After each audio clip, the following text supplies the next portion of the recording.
I grew up in Elmwood, North Carolina, which is on US 70 between Asheville and Salisbury. You know, there are so many memories of, my grandparents. My grandmother, Beaver, lived on a farm, and that was really special. You know, a nice, typical, shingle-style house that, my brother and I, our room was upstairs where I could see the trains go by. But we just spoke Southern style. I liked reading and going to movies. We had 3 movie theaters, the State, the Crescent, and the Playhouse. And I'd sometimes go to 3 movies a day if I could get into town. And I remember writing a letter when I was about 12, 13 years old to the Hollywood company. If you ever need any help, I'm available. I don't know why, but it was something that I always wanted to do. I applied to 3 schools, Duke, Davidson, and Chapel Hill, and I won a full scholarship to Chapel Hill.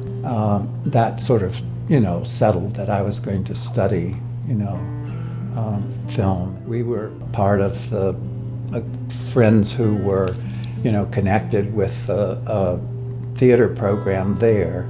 And so the guys all went down to see the new, graduate students, female and male, introduce them and get to meet them. So we met on the stage of the Playmakers Theater. She was from the north, from Bradford, Pennsylvania, and she had graduated from college in Rochester, New York.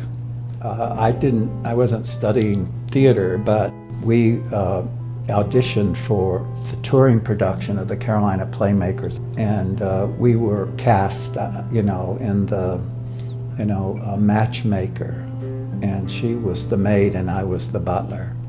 We were little small roles, but we toured through Virginia, North Carolina, Georgia. I said, maybe we could, and she said, get married. And I said, yeah, I was going to say. We were married. She was a theater major and I was in mass communication. And after, I was assigned to Vietnam, she was expecting our first child. Julie was born 9 months from the day we got married, and I came back from Vietnam, and John was born 9 months from the day I got back from Vietnam. But I had, by that point, accepted a teaching position at Memphis University as head Gale, and they hired me because of my background in mass media. I enjoyed teaching.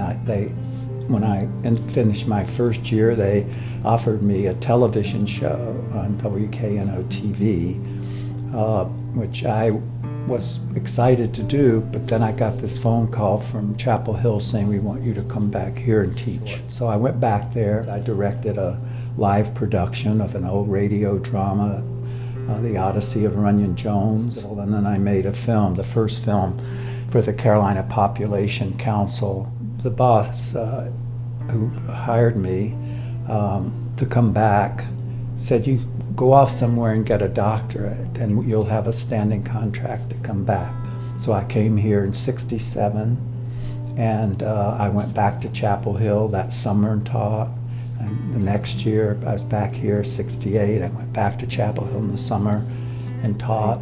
Our friends, would say, if you, keep moving, you're going to have to send us a new address book. We've run out of bees, because we had gone here, there, and everywhere. So I finished my doctorate, and they had offered me a job here. So I started teaching in '69, and I was the youngest faculty member, and I remember just sitting in the parking structure there on Thayer Street thinking, I don't want to go in.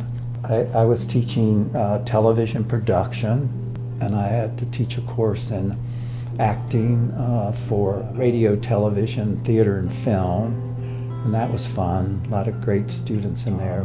I spent my time as a professor trying to teach people the mechanics of film editing, the art of film editing, of camera, and my book that is now in its 5th edition called Dictionary of Film Terms and Aesthetic Guide to Film Art has, hundreds of terms that try to define, the film process. And then I became the film critic in 1971 for WOM Radio, and I did that for 25 years.